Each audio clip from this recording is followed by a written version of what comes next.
চলে এসেছি প্যাংগং লেকের ধারে। এটি সমুদ্রপৃষ্ঠ থেকে 13,762 ফিট উচ্চতায় অবস্থিত।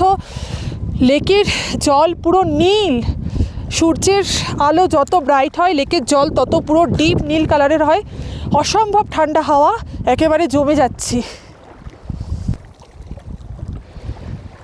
এই লেকের দৈর্ঘ্য 134 কিলোমিটার এবং প্রস্থ হচ্ছে 5 কিলোমিটার। তাহলে নিশ্চয়ই বুঝতে পারছেন যে লেকটা কতটা বড়।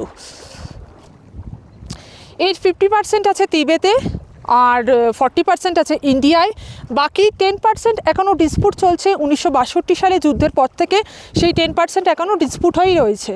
তো এই হচ্ছে প্যাংগং লেক। খুবই ফেমাস একটা লেক আর ভীষণ সুন্দর।